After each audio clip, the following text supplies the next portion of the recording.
Good morning. My name is Olive Burrows. As Ayub Abdikadir indicated during Daybreak, this is, maybe I can call it Daybreak Extra. We continue this morning to mark 1 year since the Gen Z-led protests against the Finance Bill of 2024, and which culminated on June the 25th with various events. And so the families of the people we lost as a country 60, according to the CHR, between June and July, as well as those who are injured in the protests, those who are abducted, also called enforced disappearances. We mark their loss and whatever the experiences they went through, we acknowledge and remember that today. I am not alone in studio. I am joined, when I was pointing to Samson Omondi, Assistant Director, Kenya National Commission on Human Rights. They've been releasing reports regularly with numbers, with urging sobriety as we move forward. And that is Samson Omondi. Good to have you in studio with us this morning. Thank you so much, Ali, for having me. All right. We also have in studio the Executive Director, Inuka Kenya ni Sisi. Thank you. And that is Kawive Wambua. And we also have in studio a lady who is no stranger. You've been here a number of times together with you guys, because this has been a pertinent issue, and that is Wangeshi Kahuria, who is the Executive Director, IMLU. We also have an advocate on the panel this morning, and that is Joshua Nyamori. Good to have all four of you here. But before I get your sentiments of just how you're feeling today, right? 1 year post the protests, let's get a story and then we'll set the stage. They left home to raise their voices against injustice, but some were never heard from again. It's been exactly 1 year since the Gen Z protests of June 2024, a moment that shook the nation to its core. While Kenya moves forward, dozens of families remain trapped in a nightmare, still searching, still grieving, still waiting for their loved ones. Tonight, beg your pardon, this morning, we have our special feature, Missing Voices by Mary Mwoki, bringing us the haunting story of a mother, a son, and a silence too heavy to carry.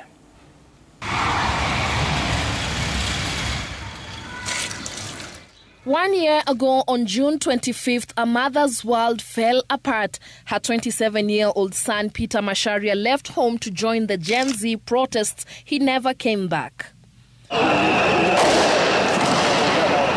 Her name is Alice Wamboi, but ask anyone around here and they'll tell you she's the woman who's been searching for her son every single day for the last 12 months.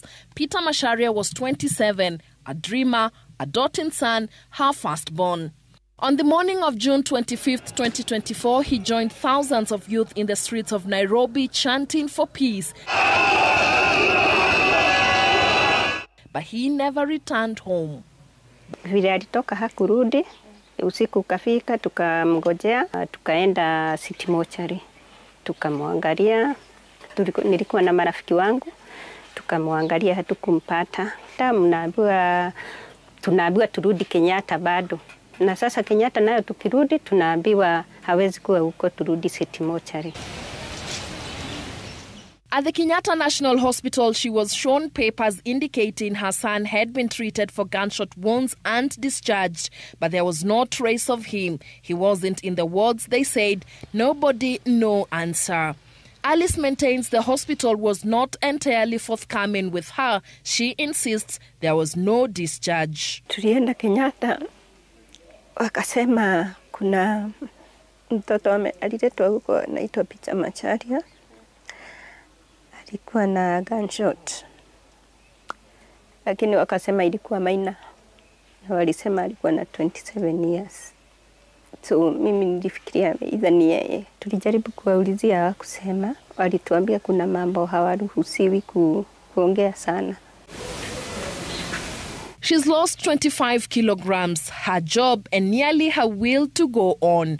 Once a provider, she now survives in a one-room teen shack with her remaining children. But her greatest burden is not poverty, it is unanswered questions. Sinanga matumaini yake juu. Vile hiyo siku, kuna vile hata tulisikia.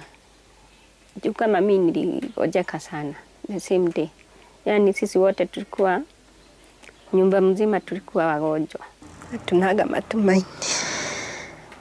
Since that day, Wamboi's world has unraveled. She lost her job before her son went missing and her world came crumbling down. She held a job as a caretaker of some apartments along Gong Road, where she also lived with her family. When Peter went missing, she started using part of the rent money she collected on behalf of the landlord to cater for logistics as she and her friends traveled the city looking for her son. She lost that job. Her problems compounded further. She lost her home. She lost herself. Hakuna kazi, unaenda kila wakati, kila asubuhi lazima nitoke niende.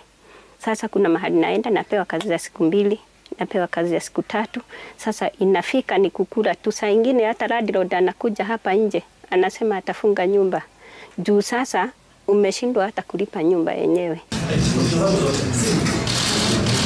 Peter's story is not an exception. It's one voice in a growing, anguished choir of missing voices. Families across the country say their sons and daughters vanished that day, abducted, tortured and silenced. And yet, the state insists they were all released. All the people who disappeared or who were abducted in what you said, all of them have been brought back to their families and to their homes. And I have given clarity and firm instructions that nothing of that kind of nature will happen again. Alisema aliwaruhusu, aliwaachilia na kila mtoto akaenda kuona mzazi. Mimi sijapata mtoto wangu. Sasa mimi ningeomba rais, kama watoto wetu bado wako abducted, awaachilie ndio hata roho zetu zitulie. Despite dozens of missing persons reports filed in police stations across the country, not one has yielded answers. Not one investigation has brought justice. The Kenya National Commission on Human Rights confirmed that the numbers are disturbingly high, yet accountability remains painfully absent. We as a commission are looking at ensuring that families find their loved ones, either dead or alive, for purposes of closure. It is the only form of justice to a family, even if it is difficult to prosecute. The Kenya National Commission for Human Rights further noted a troubling rise in abductions and disappearances, with 71 cases of abductions flagged over the 4-month period, underscoring deep concerns about state actors using unmarked cars and hooded personnel to target young dissenters. We know very well that there is this optional protocol on enforced disappearance, and the Commission believes that if this protocol is ratified by Kenya, it may assist Kenya to bring awareness to our security agencies, to our populations, on the seriousness and the seriousness of enforced disappearances as one of the greatest human rights violations. Na kama mtoto aliuliwa, aongee aseme watoto waliuliwa, tujue tu mtoto ameuliwa. Ndio sasa hata roho zetu zitulie. Tumeishi maisha ngumu sana. In a country eager to move on, the silence of the missing still echoes. They were children of protest, and now they are ghosts of a broken promise. 25th was a turning point as a generation rose against injustice, but not all of them made it back home. A year later, as the nation is trying to move forward, the families of the missing cannot. They carry wounds that statistics cannot capture.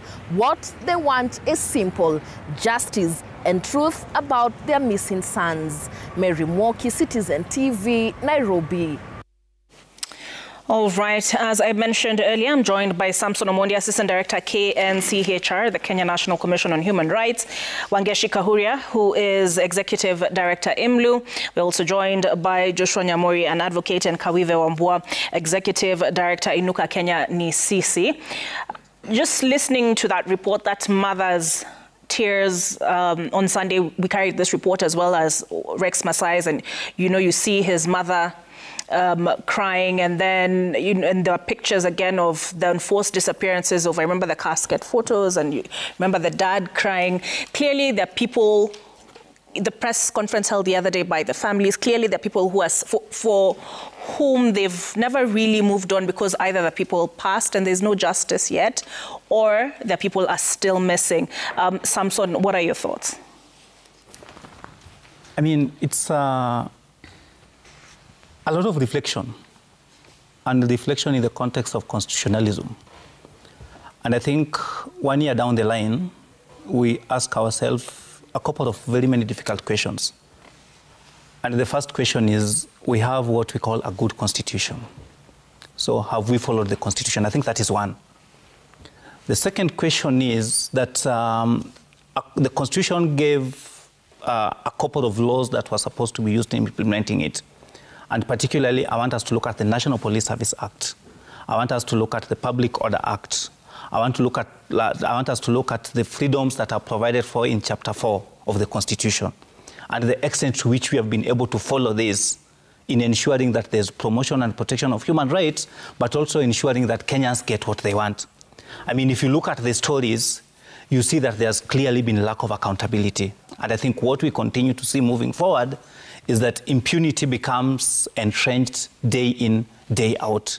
And we know that if there's lack of accountability, then reputation becomes the order of the day. So as we reflect on 1 year down the line, 25th June 2024 and 25th June 2025, we are possibly likely to see more deaths, we are likely to see more abductions, we are likely to see more injuries, and we are likely to see more extrajudicial executions. You don't sound optimistic. I don't know, Kawive, it's been a year. How much has changed in that period, given the experience of last year, June the 25th? When you talk about optimism, it's a bleak situation. It's difficult to be optimistic when you have got infrastructure, you have got institutions, you have got people, you have got processes, you have got an active judiciary, and nothing moves. The parent whose child was killed on 25th, until now, they have gone to IPOA, they have gone to the Kenya National Commission, they have gone to the police station to have OBs. They have literally done everything in the book, but not a single thing has moved. They have not received a call to be told what is happening. They have not seen the police or the people who had guns, who shot their children, being taken to court. Actually, the other day, there was a case that, the police were saying that no gun, no bullet was used to kill to kill anybody on that particular day. So basically, it is stasis. We are in a situation where nobody takes responsibility. There are deaths, there is suffering, there is pain. But what we see is the president coming out to say everything has been solved. How do you solve everything by doing nothing? Because human rights is about justice. When someone loses their life, when they are injured, when they are tortured, the first step is that justice is done before even we talk about reparation, before we talk about restoration. But without justice, when a killer cop goes free, and yesterday we hear the president telling the police that he's behind them, he will support them. Basically, what he's saying is that they should go on a killing spree further because they killed last year. He's okay with it. That is not exactly what he said. No, but what is the interpretation? That's okay. That's how you interpreted it. Yeah, the interpretation would be that if you support them, why would the president support or have the backs of the police? What have they done? You expected him to also, he did say within the law, if they act within the law. We expect the president to secure the lives of Kenyans. And anybody who has taken the life of Kenyans, the president should be able to ensure there is accountability. All right. Let me ask you, Wangeshi, do you agree with Kawive that the president was tone deaf? Maybe he still has not read the room. Let me first start by acknowledging all families who lost their loved ones and Kenyans who are in pain. Let me recognize all people who were disappeared and then they were returned back and are in pain. Let me recognize Kenyans who've gone through lots of pain and torture and the loss of hope. Unfortunately, today is a big day. It's not a small day. It's a day where people are hoping they can get some level of healing by just celebrating their loved ones and having a space to commemorate them. Having said that, there are three key things that we speak about when we talk about human rights violations in terms of getting people back to some level of normalcy. One is healing. As we have seen that clip, these families have zero healing. Nothing has happened to enable them get onto a healing journey. The second one is justice. And that is what Kawive is talking about, that there has been no level of justice. And the third one is accountability. Last night, I was in one of the other TV stations, and Mama Kennedy was there, the young boy, the 12-year-old who was killed in Rongai. He had gone out to buy a book, and then he fell. I mean, he fell down. This mother, and I want to pass this message as I answer your question. This mother cried and cried yesterday in that session when she saw a clip where they had, they were in the clip. But her message was, when this happened, the president called me and said he would come and see me, or he would get an opportunity to speak to me. It's 1 year. He's never reached out. She has tried everything possible, including going to Homa Bay during the Madaraka Day celebrations to just try and get his attention. Nothing. Now, when he issues such a statement, I think, and she said to me, if there's any way you can ever get a message to him, please let him know that the one thing I really need is to sit down with him. That's all she's asking. And justice comes in very many different ways. Justice is not about conviction of a person. It is one of the things. But some families just want somebody to take to take responsibility for the actions that were taken. To a lot of families, that could be justice. So all she's asking, can the head of state meet me? I lost my 12-year-old who was not even in the protest, who was not, it's so painful, Olive. And so if the president cannot commit to, he's the one who offered and said, I will. He has not. And it's with many, many families. So when we speak about the lack of accountability, when we speak about the lack of I don't know what to call it, but we are not sure of how today will be. It's not that we are anticipating violence. It's not that we are anticipating things to go wrong. It's just that as we speak today, on the 25th of June 2025, IMLU has recorded so far 42 loss of lives in 2025 in the hands of the National Police Service. What does that tell you? It's been a trend. It's a pattern that Kenyans keep losing their lives, all in the hands of the people who are supposed to protect them. And so this conversation really should turn to responsibility. It should turn to accountability. We should do every effort to ensure justice and, most importantly, healing of these families. All right. Yes. And it's interesting to note that it's been a year, and around this period you have Albert Ojwang, who died in police custody. There was the video of the hawker who was armed with what? Nothing. Nothing. Holding masks, and he was standing aside, literally out of the way, and he was shot in the head. We still have Mwiki, where they were demonstrating a gang rape. And then we get reports that another young man felled, 19-year-old, reportedly, by a police bullet. Wakili, are you optimistic this morning, or do you agree with Kawive and Samson that we're in a state of stasis? I think that's the word you used, Kawive. Yes, it is. Yeah, I think, allow me first to, join other Kenyans in wishing well the families of those who died and those who were injured. It is definitely a somber day as Kenya remembers what happened last year. But I think the remembrance should go beyond that. I am a student of human rights law. I have been in the streets and seen people die next to me. I was in mortuaries, especially Kisumu mortuary in 2007, and counted bodies of, piles of bodies killed by police. I have worked with families of those who were mowed down by bullets in Kisumu in 1982, 1990, 2005, 1969 Kisumu massacre. We have read about the Wagala massacre. We know about the killings during the Mau Mau, the upheavals, when the British government just mowed down the uprising in Mount Kenya. So what am I saying? Kenya has a long history with what we call police brutality.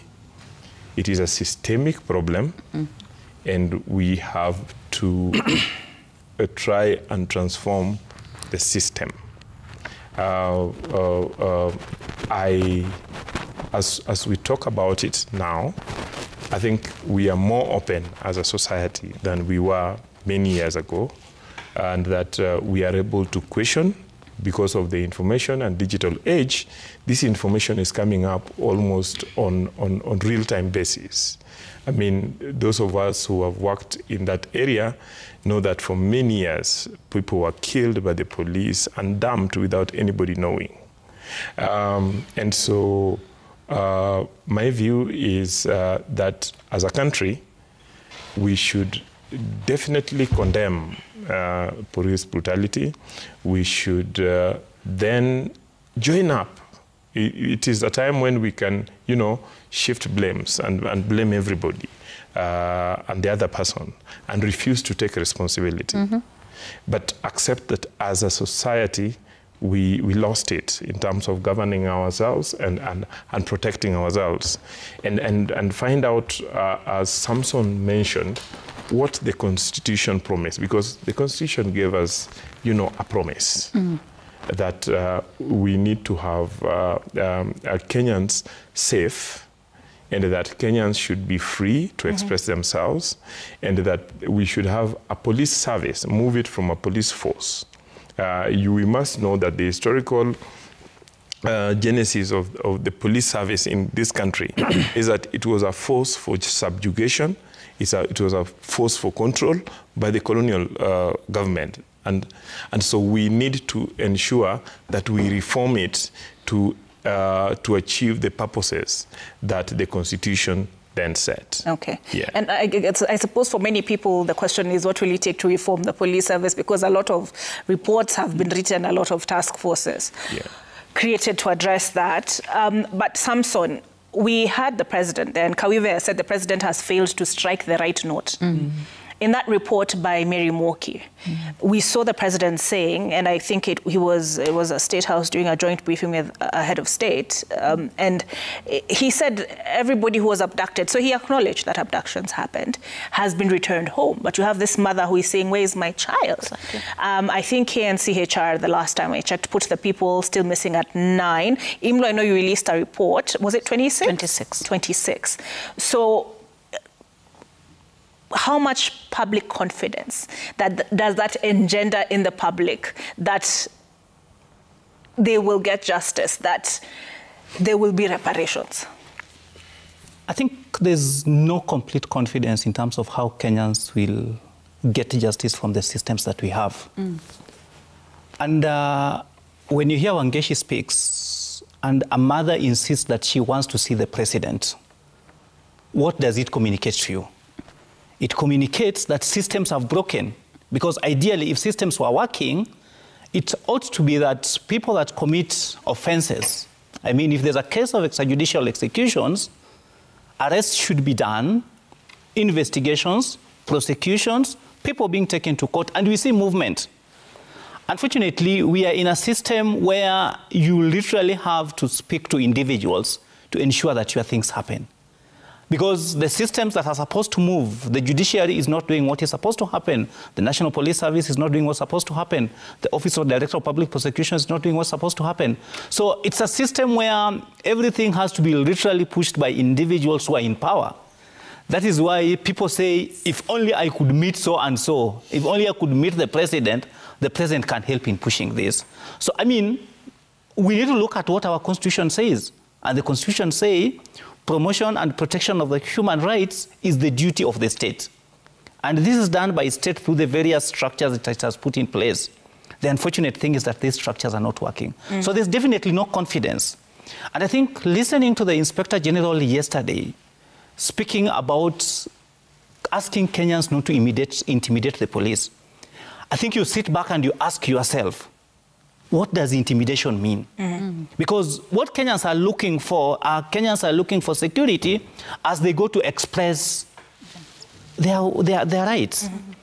And I mean, what we've seen, the deaths that we have seen, I mean, none of them has intimidated the police.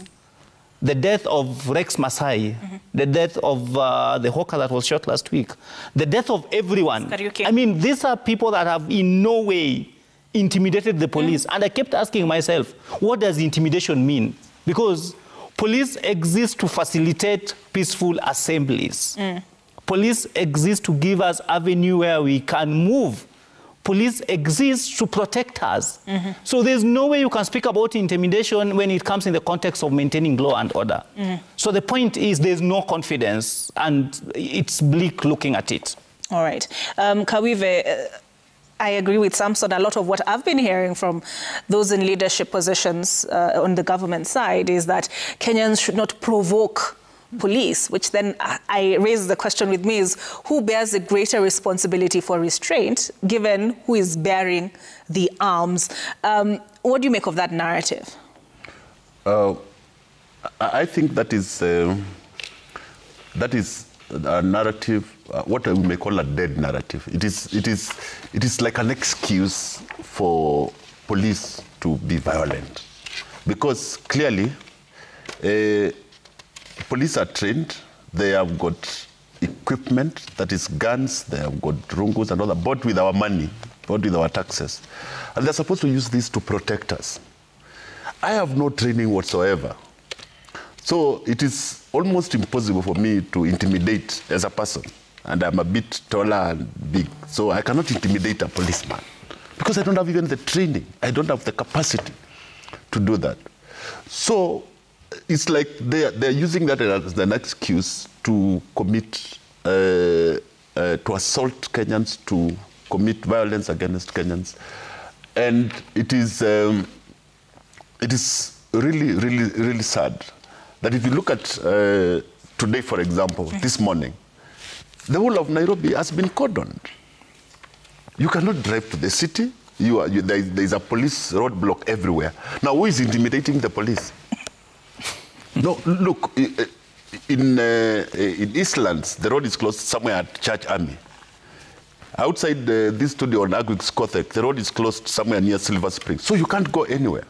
So Kenyans are walking. When you are walking, you can't pass the police dragnet. The city is like cordoned. Now, how do you even explain that? Where even the freedom to move around has been taken away. The freedom to think has been taken away. The issue of rights, the rights of Kenyans to assemble, and even the moral right of people who lost their children to go to the places where their children were killed, to place flowers. They are going to pray. They are going to remember their children. They are going to ask for divine intervention because there seems to be no democratic or political intervention that is going to work. So they are going to ask for divine intervention. Even that they are denied.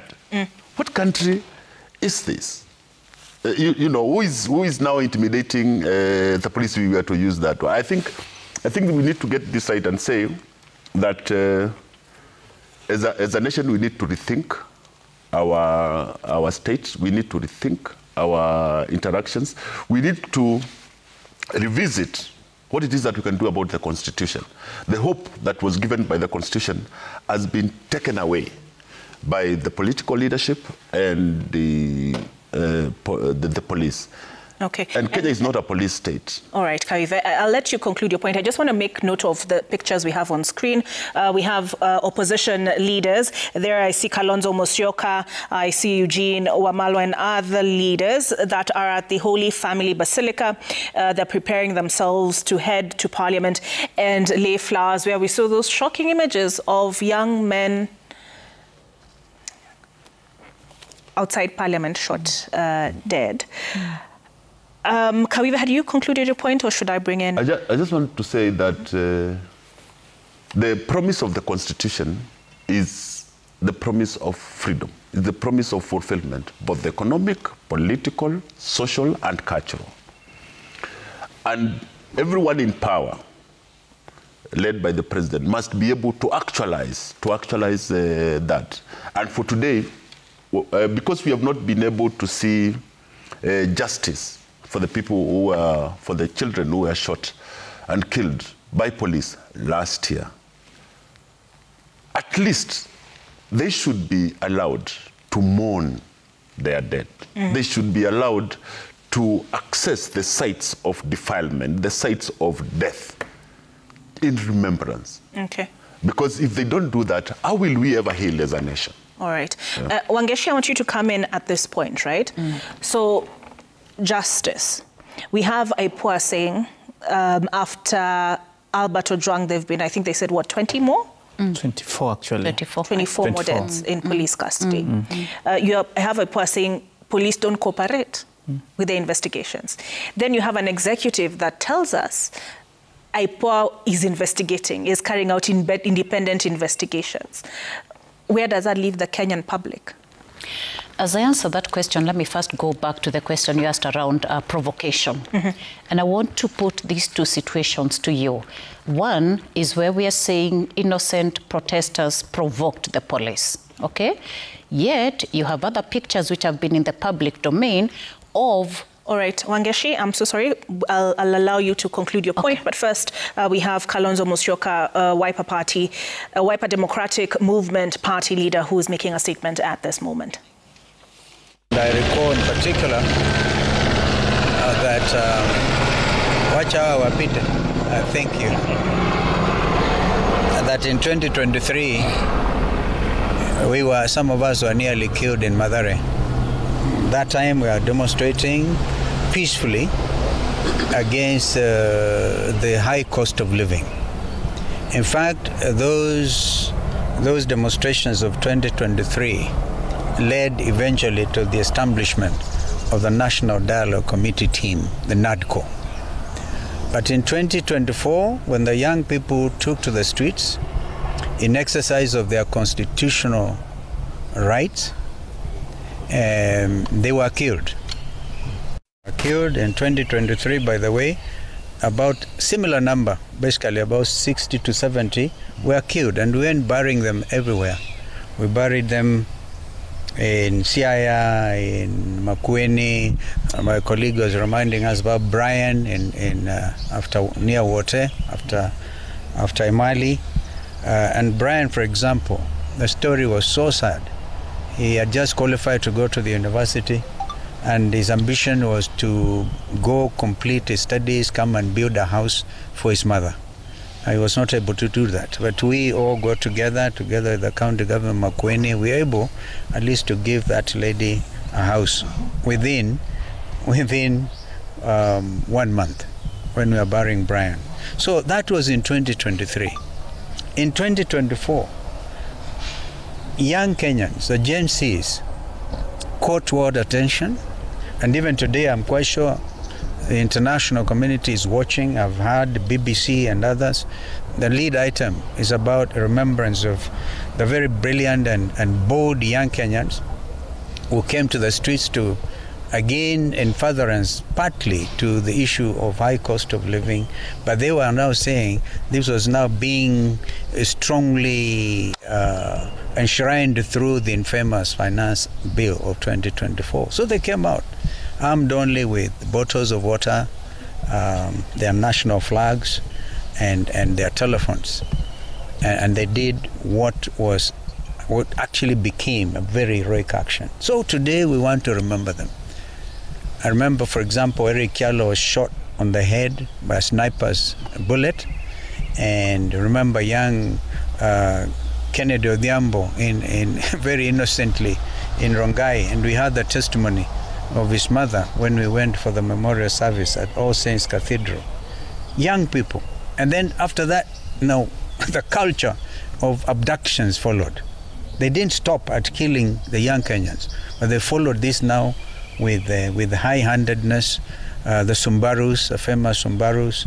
I remember, by the way, in 2023, I was myself put under house arrest. I was not allowed to come out because previous week we went all the way to Wote and other places. We were all over. So brutality has been the order of the day of this Kenya Kwanza administration. Now, today, we just want to remember these young people. Yesterday, when we were launching the People's Restorative Justice Commission, we made it very clear that our intention today was to come and lay wreaths in remembrance of these young people. And I think that is, as their parents, they are entitled, and other Kenyans are entitled. We also actually said clearly, we've been saying it, today is a public holiday. Indeed, it is now going to, is it 9 o'clock? And I've never seen the streets of Nairobi being so clear, easy traffic today. A lot of Kenyans have chosen to stay at home in sympathy with what happened on the 25th of June, 2024. That is where we are here. Eugene made it clear, if there are people wielding machetes, pangas, and rungus, that is not our culture. And it is time, and we now need to make it clear when the rungu wielding people, when they are demonstrating against the killing of Ojwang, right? Then these people came out carrying rungus and wherever. They did not stop there. Yeah? Not the young people. The organized gangs are the ones who rained terror on shop owners in the streets, in Koinange Street, in Kaunda Street. I remember people who had the electronic shops, for example. Even the police were helping themselves, amazingly. So I think that we need to call them out and to say that this country changed forever, politically. The governance of this country changed forever on the 25th of June last year. And that's why we are here. And therefore nobody can wish that away. As you heard us say yesterday, we set up the PRJC, right, led by Justin Muturi. And we know that the world attention will be drawn to that because men and women all over the world want justice. Justice for Ojwang, justice for the fallen young heroes of 25th of June. And today, as we speak, not a single penny has been paid by this administration to either the victims, of course, are gone, but also their relatives, also victims, not a single penny. And yet we actually remember when, for example, ODM joined this administration outside KICC, one of the points in the 10-point agenda was compensation. Even I think in Homa Bay, Raila tried to remind them, okay? Nobody, it's like talking to a stone. This is why we cannot understand why those people, anybody would have wanted to join them.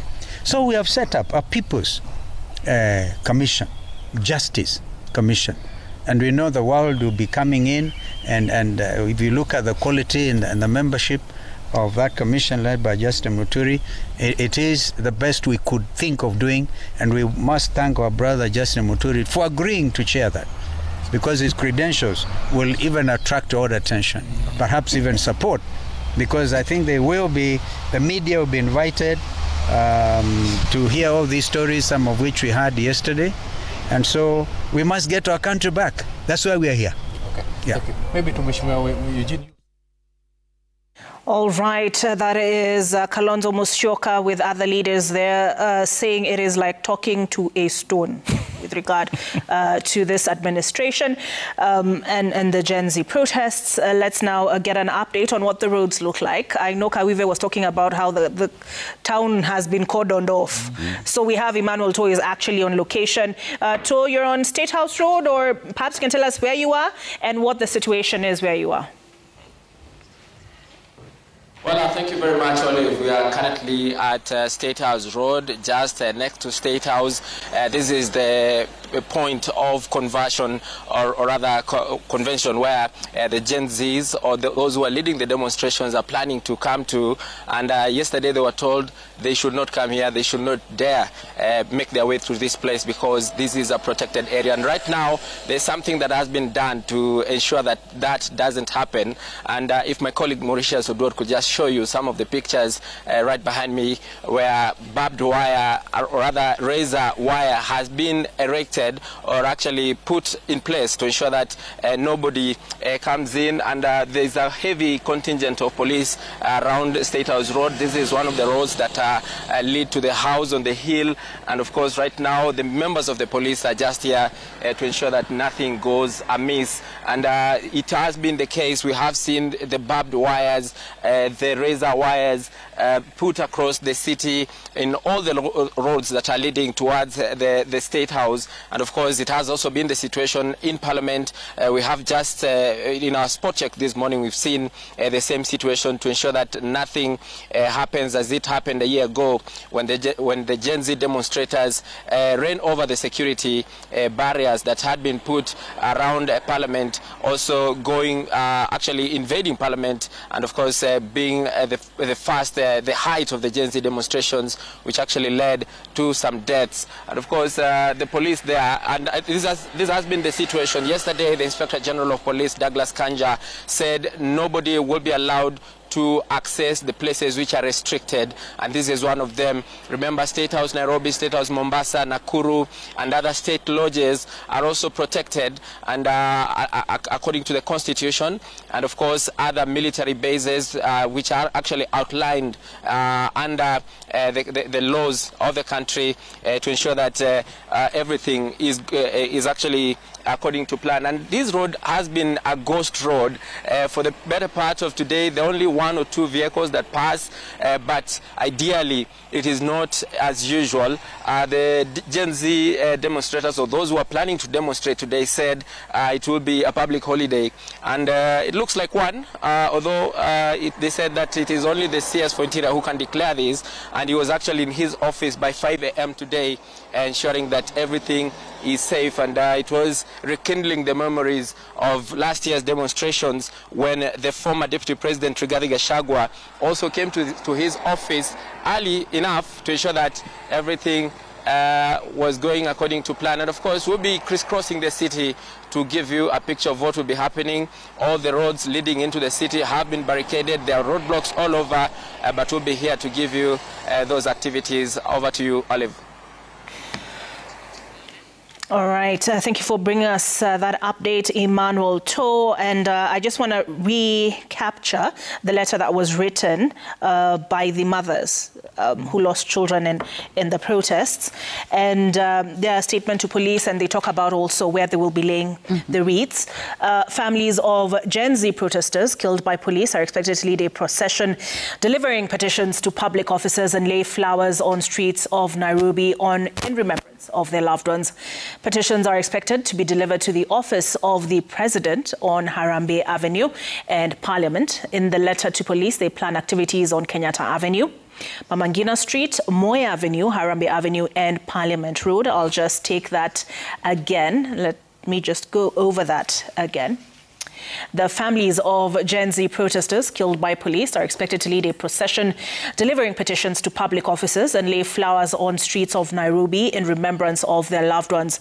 Petitions are expected to be delivered to the office of the President on Harambee Avenue and Parliament.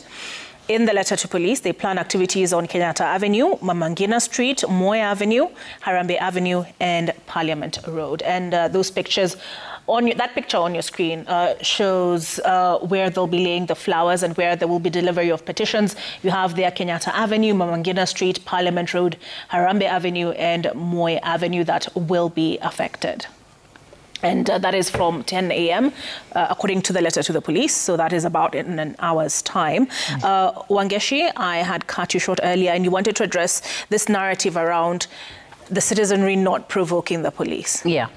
So I was giving you two scenarios. The scenario that we are told citizens provoke the police, the protesters, innocent protesters provoke the police, vis-a-vis what we saw last week. So I just want us to understand the same question Samson asked. What does provocation mean and intimidation?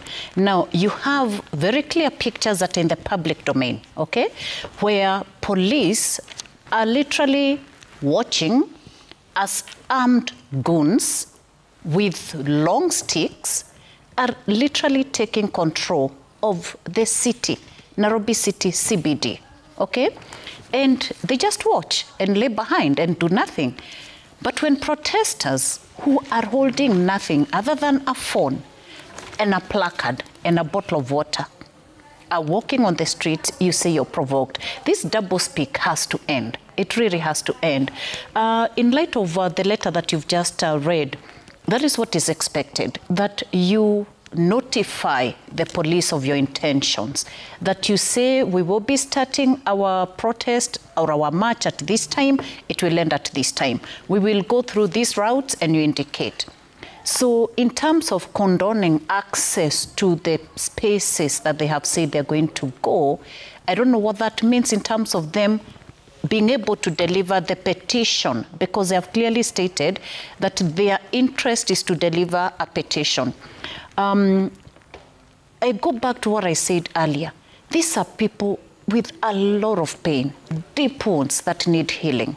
If you don't allow them today to just express themselves, you're actually, adding on to the anger. But let me go back now to the question of systems that you asked about, the role of these offices, IPOA and all. I want to state clearly that we have a broken system, a very broken system, that we know the mandates of different institutions. And I want to congratulate the Kenya National Commission on Human Rights. They have been bold. They have been bold. They have been factual. They have been able to document and work with a lot of us in, just allowing the space for documentation, for monitoring, and for disseminating that information, and also calling out the ills of government, because that is what they are supposed to do. This is what every other institution should be doing. Now, yesterday, Mama Kennedy again kept saying that her biggest pain is that the investigating teams and agencies have called her and asked her to provide evidence. How do you call a mother to provide you evidence, honestly? It really pains me, because my day job is really supporting with evidence collection. But isn't there an inquest in progress? The thing is, the role of providing evidence is not upon the family. It is investigating agencies that should collect and preserve the evidence and use it within the justice mechanism. It's not upon. The responsibility of collecting evidence is not on the family. I don't know whether I'm clear, because it's really important that we are clear on this issue. There are investigative offices and agencies that are supposed to go to the crime scene, collect evidence there, talk to people who may have seen or heard, talk to people who have some level of intelligence around what happened, and then put it together. And there are many ways of getting the evidence together, because even the crime space itself is a crime scene, and you collect evidence there. On Lucas, there were many people who actually said they saw ballistics, what gun, what shell, and we are aware that a lot of shells were picked up then.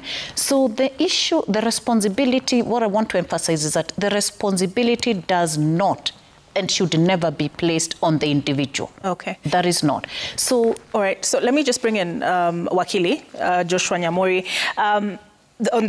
Related to the question of quote-unquote provocation, right? The courts were very clear that police who are manning these protests should be identifiable, meaning they're police number should be visible. They should not have their faces covered, also related to investigations in the aftermath in case anything happens. And then the registration of their vehicles should also not be covered. Is that what you expect to see from the police today, Wakili? Indeed, indeed. You know, what court says is law. So we expect that to be implemented as is. But then as I say that, I think we also need to be fair. I've driven through what is called the police cordon to this place. And they simply waved the vehicles down. I explained that I'm driving to the studio, and I was let to go. And several other vehicles, and I saw people walking. So I do not think that the presence of the police today is an intimidation or a prevention of people from movement. I have moved freely. The other thing I want to say is that as we call out the police, we also need to appreciate that the police have a constitutional mandate to protect both the lives of the people who are protesting, but also lives and property of other people, and to ensure that the rest of the people can also go about their businesses, and that we should ensure that the police do it well. Part of doing it well is ensuring that they can easily be identified. Part of doing it is ensuring that they are trained properly on crowd control, and that they have the necessary equipment to do that, but also that we carry out the proper civic education to our people. And on this, I appeal to the civil society especially, and the human rights organizations. They're here. Yes, and they're here. And I have a history. That's where I grew up from my youth. And that is that we need to, interpret the law properly to our people. And as we interpret the law to our people, also tell them what they need to do, especially when they come out to protest. A number of times Kenyans talk about peaceful and unarmed. There's no word peaceful in our constitution. The constitution talks about peaceable and unarmed. The concept of peaceability means that, the conduct, even during the times of preparation for a protest, should show that that protest will ultimately be peaceful. It should not threaten. It should not, make anybody feel that something could go wrong. And in such a case, when we have families that have given notification, as they have done, it is important that the police then secure those routes and ensure they have access. They go to their destination, they deliver their petition, they lay the flowers. But at the same time, the police should be able to protect those victims and those protesting and the members from public against another group that then goes out there in social media and says that they're going to have breakfast at State House, that they will occupy Parliament. Those, by law, are protected areas. Yes, the public should be able to access them, but then you can't access them as a mob. You cannot invade them and say you have a right to access them. You should be able, in a peaceable manner, to be able to assure both the police and the public that you are not going there to raid State House. State House is State House and Parliament are symbols of our democracy. Then I would also want to appeal to the media that in such times it is important to choose a story to tell. Okay? When we then take somebody like Kalonzo Musyoka to lead in the morning the story about what has happened and what is going to happen during the day, then the question then that we should ask ourselves is that, who is Kalonzo Musyoka? What role has he played historically when addressing this issue? I mean, this guy decided to take opportunity to become the vice president when 1,300 Kenyans were killed. I mean, I was counting bodies in mortuary in Kisumu. Okay, we need to take a break. Yeah. And Let's take a break, and then I know the rest of the panelists also have responses to that. We take a break. We come back with this discussion on the other side. Stay tuned.